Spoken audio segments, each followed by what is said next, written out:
Hello दोस्तों, welcome back to my channel tech talk study. आज हम बात करेंगे थ्री फेस इंडक्शन मोटर के आर्मेचर वाइंडिंग के बारे में और आर्मेचर वाइंडिंग में यूज होने वाले इम्पोर्टेंट टर्म्स के बारे में। तो चलिए शुरू करते हैं।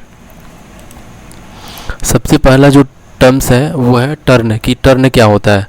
तो turn it is a close path of the conductor, मतलब ये कंडक्टर का क्लोज पाथ होता है जो दो कंडक्टर से मिलके एक बनता है। मतलब ये एक टर्न जो है दो कंडक्टर से मिलके बनेगा। तो आपका जो टर्न होता है, जैसे आप अगर एक वाइंडिंग करते हैं तो जो आपका सुपर इनेबल्ड जो वायर होता है उसको यदि आप 360 डिग्री पूरा टर्न करेंगे और एक क्लोज पाथ का निर्माण करेंगे तो एक हो जाएगा आपका, वो टर्न कहलाएगा। जैसे यहाँ पे एक सिंगल टर्न का बनाया हुआ है, इसको सिंगल टर्न बोलेंगे, एक टर्न है। यहाँ पे डबल टर्न है। तो टर्न यानी कि पूरा एक 360 डिग्री पूरा घुमा करके जो फेरा आपने बनाया है एक क्लोज पाथ का यदि निर्माण करता है तो हो गया आपका टर्न। और एक टर्न में दो कंडक्टर होते हैं। अब आगे समझेंगे कि कंडक्टर किसको कहते हैं, ठीक है। तो ये हो गया सिंगल टर्न, हो गया डबल टर्न, हो गया मल्टी टर्न, ठीक है। तो सिंगल टर्न का भी होगा, डबल टर्न का होगा, मल्टी टर्न यानी कई सारे टर्न भी आप दे सकते हैं, ठीक है। तो ये हो गया आपका टर्न। अब आगे चलते हैं। ये है आपका कॉइल, ठीक है। तो कॉइल क्या है कि कई सारे टर्न से मिलकर के क्या होता है कि कॉइल का निर्माण होता है। तो ये number of turn connected in series is called, मतलब कई सारे टर्न जो कनेक्ट होते हैं तो वो क्या करते हैं, कॉइल का फॉर्मेशन करते हैं, ठीक है, कॉइल का निर्माण करते हैं। तो जैसे आपका ये जो टर्न है, जैसे आपने यहाँ से स्टार्ट किया तो ये स्टार्ट किया, कई इसको टर्न दिया। अब जितना आपको टर्न देना है, टर्न देने के बाद आप एक पूरा इनको कनेक्टेड, क्योंकि ये सीरीज में ही कनेक्टेड होता है, पूरा जितना भी टर्न होगा सीरीज में ही कनेक्ट होगा, ठीक है। बीच में ब्रेक तो होगा नहीं। तो सभी सारे जो टर्न है वो सब सीरीज में कनेक्ट होंगे और ये कॉइल का निर्माण करते हैं, ठीक है। अब कॉइल को कहेंगे, बहुत सारे करके कॉइल बनता है। सिंपल सी भाषा में बोलेंगे, बहुत सारे टर्न से मिल करके एक कॉइल बनता है, ठीक है। अब हो गया। अब कॉइल के जो इम्पोर्टेंट पार्ट हैं उनको डिस्कस कर लेते हैं। तो कॉइल के जो दो इम्पोर्टेंट पार्ट हैं, पहला है active side of the coil, दूसरा है inactive side of the coil, ठीक है। अब देखिए एक्टिव साइड किसको बोला जाता है। अब इसको एक्चुअल में कॉइल साइड बोलते हैं। ये भी एक कॉइल साइड है, नॉर्मली ये कॉइल साइड है, ये भी एक कॉइल साइड है, ये भी एक कॉइल साइड है। मतलब कॉइल का ये पूरा साइड है, ये एक साइड है, ये एक साइड है, ठीक है। लेकिन ये यहाँ से यहाँ तक एक एक्टिव साइड है, इसको एक्टिव साइड बोलेंगे। और यहाँ से यहाँ तक इसको बोलेंगे, यहाँ से यहाँ इनएक्टिव साइड, और यहाँ से यहाँ तक बोलेंगे एक्टिव साइड। इसी तरीके से यहाँ से यहाँ तक भी ये भी क्या है, ये पार्ट क्या है आपका, एक्टिव साइड है, ठीक है। अब इसको एक्टिव साइड इसलिए बोला जाता है कि ये जो साइड है, ये जो कॉइल साइड है, ये आपका स्लॉट के अंदर होता है। ये जो स्लॉट के अंदर मशीन में डाला जाता है, जबकि ये जो पार्ट है इनएक्टिव साइड वाला पार्ट, ये जो स्लॉट के बाहर होता है। उसी तरीके से ये वाला भी इनएक्टिव साइड है, तो ये भी स्लॉट के बाहर होता है, और ये भी स्लॉट के अंदर होता है, ठीक है। तो जो स्लॉट के अंदर होता है कॉइल का, वह पार्ट जो स्लॉट के अंदर होता है उसको बोला जाता है active side of the coil. Coil का वह पार्ट जो स्लॉट के बाहर होता है उसको बोला जाता है inactive side of the coil, ठीक है। ये पार्ट हो गया, ये पार्ट इनएक्टिव साइड है। अब एक वजह इसकी और है कि एक्टिव साइड और इनएक्टिव साइड क्यों बोलते हैं, कि जो ये वाला जो पार्ट है जो स्लॉट के अंदर होता है कॉइल का पार्ट, इसमें क्या होता है कि ईएमएफ इंड्यूस है, और इसमें ईएमएफ इंड्यूस नहीं होता है, जो क्योंकि ये स्लॉट के बाहर होता है, इसमें ईएमएफ इंड्यूस नहीं होता है और इसमें ईएमएफ इंड्यूस होता है, ठीक है। इस वजह से भी इसको एक्टिव साइड बोलते हैं। तो जो कॉइल स्लॉट के अंदर होता है उसमें ईएमएफ इंड्यूस होता है, जो स्लॉट के बाहर होता है उसमें ईएमएफ इंड्यूस नहीं होता है। तो जो हमारे काम का जो जितना पार्ट है कॉइल का उसको बोलेंगे एक्टिव साइड, क्योंकि ये ईएमएफ इंड्यूस कर रहा है, और ईएमएफ इंड्यूस जब होता है मशीन में तभी वो मशीन काम करती है। तो ईएमएफ इंड्यूस जो जिस पार्ट में होता है उसको बोला जाता है एक्टिव साइड, और जिसमें नहीं होता है ईएमएफ इंड्यूस उसमें उसको बोला जाता है इनएक्टिव साइड, ठीक है, जो कि स्लॉट के बाहर होता है। ये हो गया आपका कॉइल का पार्ट, ठीक है। अब कॉइल के दो इंपॉर्टेंट टर्मिनल होते हैं, स्टार्टिंग और फिनिश। तो जो स्टार्ट, जहाँ से कॉइल आप मतलब बनाना स्टार्ट करते हैं उसको स्टार्टिंग टर्मिनल बोलेंगे। जहाँ पे कॉइल इंड हो गई, मतलब कॉइल जहाँ पे आपको टर्न ख़त्म करना है तो वो हो गया आपका जो फाइनल टर्मिनल होगा वो फिनिश होता है। तो ये एस मतलब स्टार्ट, एफ मतलब फिनिश। तो कॉइल में दो टर्मिनल होंगे, स्टार्ट और फिनिश, ठीक है। अब वाइंडिंग समझ लेते हैं कि वाइंडिंग क्या है। तो one or more coil connected in series makes a winding, मतलब एक या एक से अधिक अगर कॉइल सीरीज में कनेक्ट हैं तो एक वाइंडिंग का निर्माण करते हैं। एक कॉइल को भी वाइंडिंग बोलेंगे और एक से अधिक कॉइल को भी वाइंडिंग बोलेंगे। तो अब यहाँ पे समझ लेते हैं कि जो वाइंडिंग का बेसिक यूनिट है वो क्या है, टर्न है। ठीक है, इसके बाद टर्न के बाद आता है कॉइल, कॉइल के बाद आता है वाइंडिंग। तो कई सारे टर्न से मिलेगा आपका मिल करके बनेगा आपका कॉइल, कई सारे कॉइल से मिल के बनता है आपका वाइंडिंग। तो ये हो गया वाइंडिंग और कॉइल और टर्न। ठीक है, अब मेनली जो 3 फेस इंडक्शन मोटर में जो वाइंडिंग यूज किए जाते हैं वो 2 प्रकार के होते हैं। पहला होता है सिंगल लेयर वाइंडिंग, दूसरा होता है डबल लेयर वाइंडिंग। अब सिंगल लेयर वाइंडिंग और डबल लेयर वाइंडिंग समझते हैं क्या है। अब ये देखिए यहाँ पे सिंगल लेयर वाइंडिंग और डबल लेयर वाइंडिंग समझाया गया है। तो सिंगल लेयर वाइंडिंग क्या होता है कि 1 कॉइल साइड इन 1 स्लॉट, क्योंकि एक कॉइल में जैसे अब हमने एक कॉइल बनाया है, एक कॉइल में आपका 2 कॉइल साइड होता है। ठीक है, 2 कॉइल साइड होता है, ये एक कॉइल साइड 1, कॉइल साइड 2। ठीक है, तो सिंगल लेयर वाइंडिंग में क्या होगा कि 1 जो कॉइल साइड होगा, एक कॉइल साइड एक ही स्लॉट में होना चाहिए। ठीक है, तो उसको बोला जाएगा सिंगल लेयर वाइंडिंग। और डबल लेयर वाइंडिंग क्या है कि एक कॉइल एक स्लॉट में 2 कॉइल साइड इन 1 स्लॉट, मतलब एक स्लॉट में 2 कॉइल साइड होगा। जैसे यहाँ पे हमने समझाया है, ये हो गया सिंगल लेयर वाइंडिंग। अब ये 4 स्लॉट की मशीन है, slot number 1, slot number 2, slot number 3, slot number 4। तो 4 स्लॉट की मशीन है।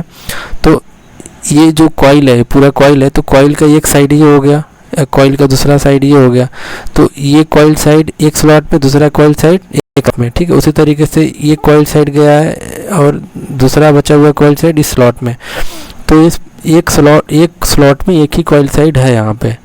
और जबकि डबल लेयर वाइंडिंग में यहाँ पे क्या होगा कि एक स्लॉट में 2 कॉइल साइड जा रहा है, मतलब ये कॉइल दूसरा कॉइल साइड है, तो एक ही स्लॉट में 2 कॉइल साइड है, तो उसको बोलेंगे डबल लेयर वाइंडिंग। तो जैसे यहाँ पे 4 स्लॉट की मशीन है तो कितना कॉइल लग रहा है, 2। मतलब कि सिंपल सी बात है कि अगर कॉइल की संख्या याद करनी है हमको कि सिंगल लेयर वाइंडिंग में कितने कॉइल आ रहे हैं, तो नंबर ऑफ कॉइल बराबर नंबर ऑफ स्लॉट बाई 2। मतलब जैसे 4 स्लॉट का मशीन है तो इसका आधा कॉइल लगेगा, क्योंकि 2 कॉइल है।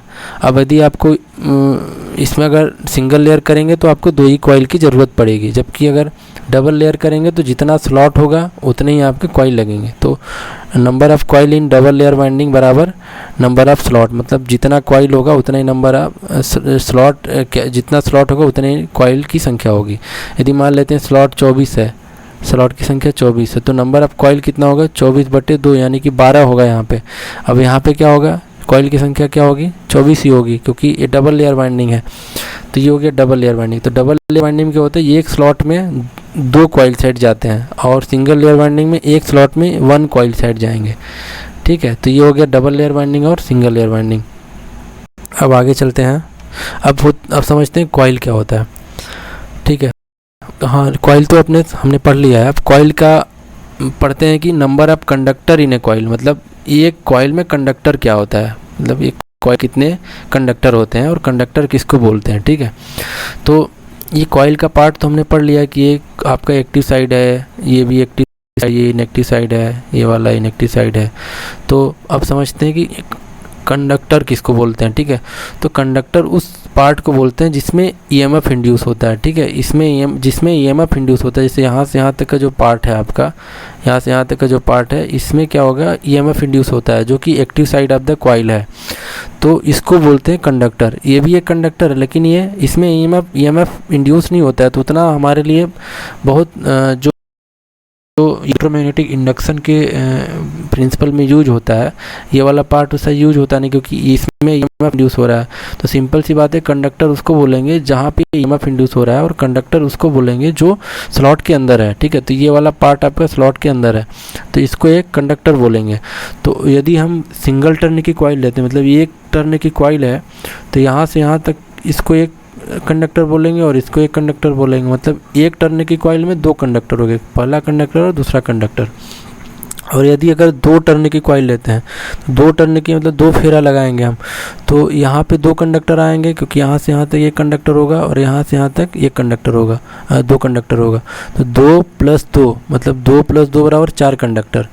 तो यानी कि सिंगल टर्न के कॉइल में 2 कंडक्टर और 2 टर्न के कॉइल में 4 कंडक्टर। तो सिंपल सी बात है कि जितना टर्न होगा उसका 2 गुना आपका कंडक्टर होगा। तो इसीलिए total number of conductor in A coil बराबर क्या होगा, 2 number of turn in that coil, मतलब जितना टर्न होगा उस कॉइल में उसका दोगुना करना है आपको, तो आपका कंडक्टर निकल जाएगा कॉइल में। अब यदि आपको total number of conductor in A machine निकालना है तो क्या करना पड़ेगा, 2 इंटू नंबर ऑफ कॉइल, मतलब जितना कॉइल मशीन में होगा उसका into number of turn in A coil. अब समझ लेते हैं एग्जांपल से कि अगर 24 कॉइल, अगर मान लेते हैं कि एक 10 कॉइल की मशीन है, 10 कॉइल की टोटल 10 कॉइल की मशीन है, और एक कॉइल में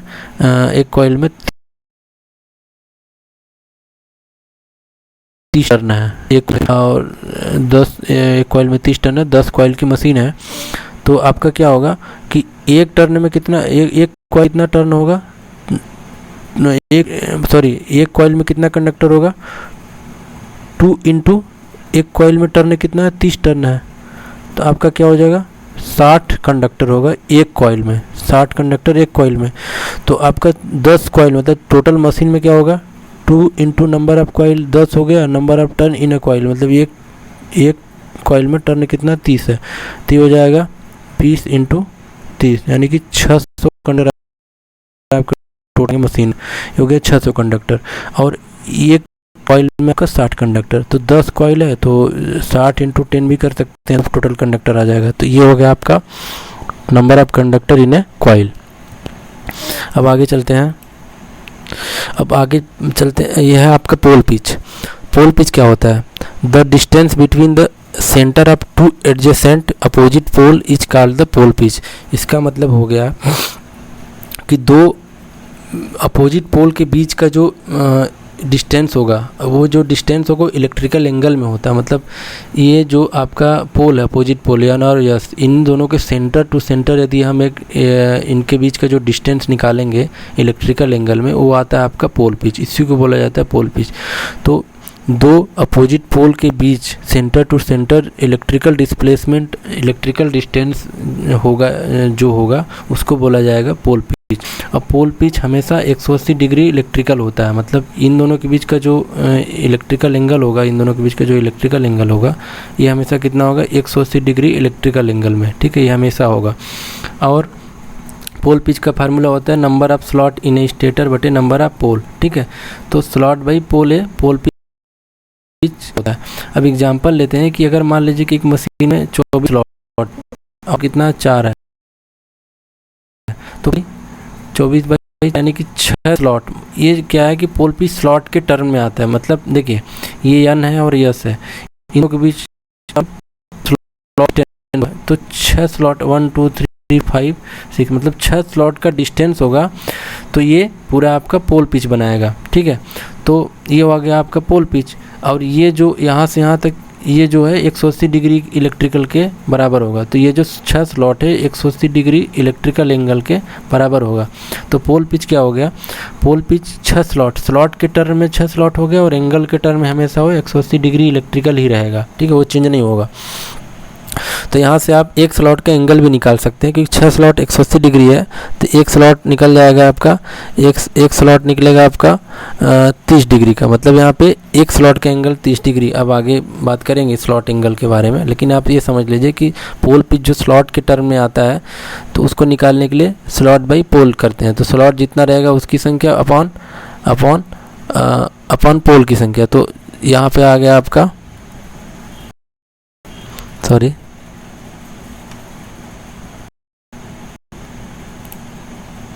ये आपका आ गया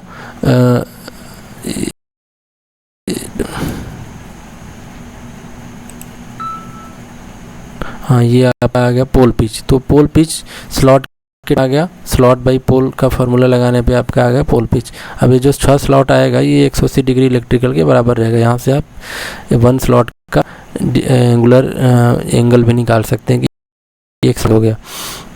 अब हम बात करते हैं कि इलेक्ट्रिकल और मैकेनिकल एंगल के बीच का जो रिलेशनशिप होता है वो क्या होता है। तो थीटा इलेक्ट्रिकल बराबर P/2 थीटा मैकेनिकल, ये हमेशा आपको यूज करना है अगर आपको कन्वर्जन करना है मैकेनिकल एंगल और इलेक्ट्रिकल एंगल में।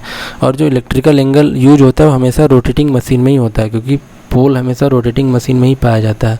किसी स्टैटिक मशीन में कोई ट्रांसफार्मर हो गया, उसमें आपका पोल नहीं होगा। जितने भी प्रकार के रोटेटिंग मशीन होगी, चाहे सिंक्रोनस मशीन हो, चाहे इंडक्शन मशीन हो, चाहे डीसी मशीन हो, सभी में पोल आपका रहेगा और वहाँ पे इलेक्ट्रिकल डिग्री का फॉर्मेशन होगा।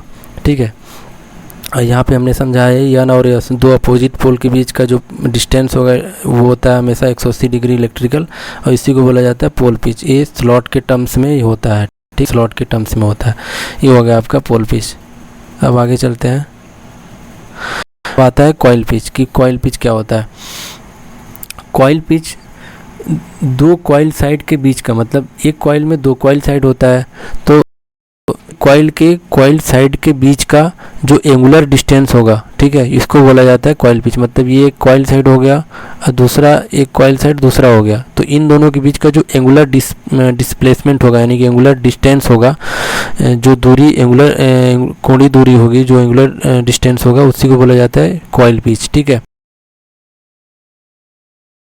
तो अब कॉइल पिच के आधार पे हमारी जो कॉइल होती है, दो कॉइल,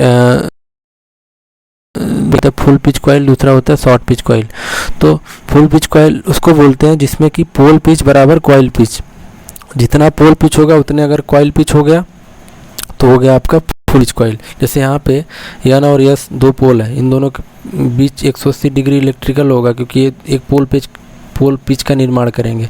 अब इसी के बराबर यदि आपका कॉइल पिच हो गया, क्योंकि एक कॉइल साइड और दूसरा कॉइल साइड, ये दोनों कॉइल साइड यदि इन दोनों के बीच में लाई करती हैं, तो ये हो गया आपका पोल पिच बराबर, ये भी आ गया 180 डिग्री। ठीक है, क्योंकि पोल पिच के बराबर फिर कॉइल पिच आ रहा है यहाँ पे, तो ये हो गया आपका फुल पिच कॉइल। ठीक है, तो स्पान यानी कि कॉइल पिच भी पोल पिच के बराबर हो तो उसको बोलते हैं फुल पिच कॉइल। ठीक है, मतलब कि यदि मान लीजिए कि अगर पोल पिच 8 स्लॉट है, पोल पिच 8 स्लॉट है, क्योंकि हम पिछले स्लाइड में हम स्लॉट के टर्म्स में पोल पिच निकाले हैं।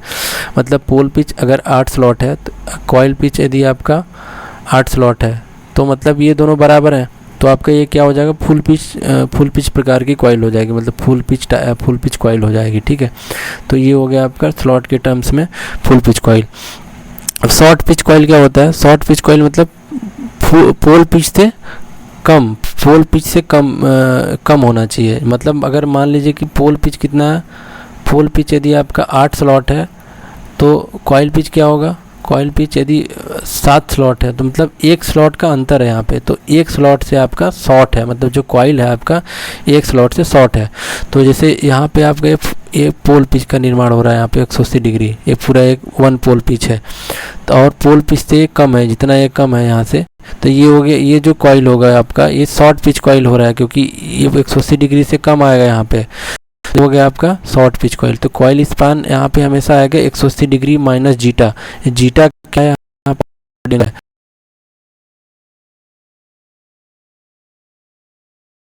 कॉर्डिंग एंगल वह एंगल है, मतलब वह एंगल जिस एंगल पे कॉइल शॉर्ट रहेगी, मतलब कि 180 डिग्री से जितना कम रहेगा, जितना कम एंगल रहेगा, वही एंगल क्या हो गया आपका कॉर्डिंग एंगल। तो हो गया आपका कॉर्डिंग एंगल। स्लॉट के टर्म्स में भी आप इसको बोल सकते हैं। ठीक है, स्लॉट के टर्म्स मतलब एक स्लॉट का अंतर है यहाँ पे, तो कॉर्डिंग स्लॉट भी इसको बोला जा सकता है कि कॉर्डिंग स्लॉट। एक कॉर्डिंग स्लॉट कितना है 1 स्लॉट का। तो ये हो गया शॉर्ट पिच कॉइल। हमेशा pole pitch is greater than coil pitch, मतलब जो शॉर्ट पिच कॉइल में पोल पिच हमेशा ज़्यादा होगा कॉइल पिच से। ठीक है, ये समझ लीजिए। और जो इंडक्शन मशीन होता है उसमें हमेशा शॉर्ट पिच कॉइल का उपयोग करते हैं। ठीक है, आगे चलते हैं।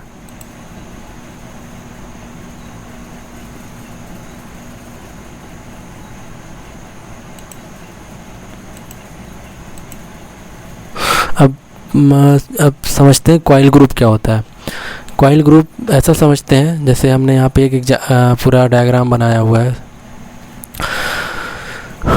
तो कॉइल ग्रुप क्या होता है कि एक मशीन में, मतलब एक पूरे मशीन में कॉइल होते हैं आपके, जितने भी कॉइल होते हैं, यदि उन सभी कॉइलों में करंट का डायरेक्शन सेम है, तो वो सारे कॉइल एक ग्रुप में आते हैं। ठीक है, ये सारे कॉइल किस में आएंगे? एक ग्रुप में।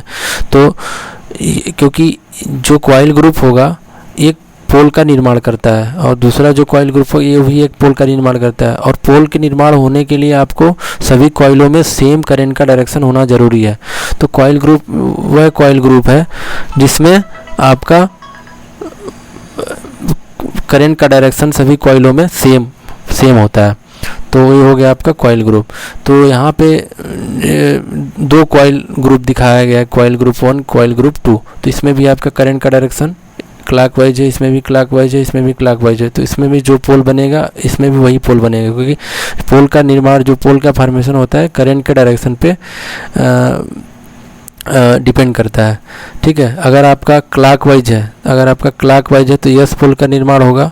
ठीक है, अगर ऐसे करंट फ्लो हो रहा है एंटी क्लॉकवाइज तो यन का निर्माण होगा। मतलब यहाँ पे भी यस पोल का निर्माण होगा, यहाँ पे पोल का निर्माण होगा।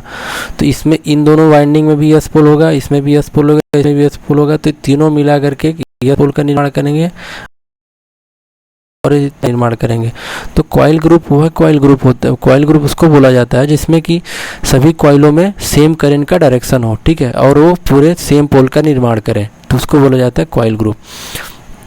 अब यहाँ पे total number of coil group, यहाँ पे इन मतलब अब निकालते हैं कि total number of coil in group, मतलब एक कॉइल ग्रुप में कितने कॉइल होंगे। ठीक है, एक ग्रुप में कितने कॉइल होंगे, तो उसका फार्मूला होता है number of phase into number of pole. अब इसमें समझ लेते हैं कि नंबर ऑफ पोल क्या होगा। तो नंबर ऑफ पोल मशीन में दिया होगा, जितने नंबर ऑफ पोल होंगे उतने कॉइल का ग्रुप होगा। ठीक है, जैसे यहाँ पे दो ग्रुप बने हैं तो दो पोल होगा, यस और तो यहाँ पे बराबर कितना आएगा 2, मतलब दो पोल का फॉर्मेशन होगा, दो ही ग्रुप होगा, जितना पोल होगा उतना ग्रुप बनेगा। अब एक ग्रुप में कितने कॉइल होंगे उसके लिए यहाँ से हम फार्मूला यूज करेंगे। तो नंबर ऑफ फेस 3 है, 3 फेस का मशीन है, और नंबर ऑफ पोल कितना 2 है, तो मतलब ये number of coil in A group कितना आएगा 6 कॉइल। तो यहाँ पे देख लीजिए आप 1 2 3 4 5 6, मतलब 6 कॉइल इन ए ग्रुप, मतलब ये ग्रुप में 6 कॉइल आ रहे हैं, इधर भी 6 कॉइल आ रहे हैं। तो टोटल मशीन में कितना हो गया 12 कॉइल हो गया।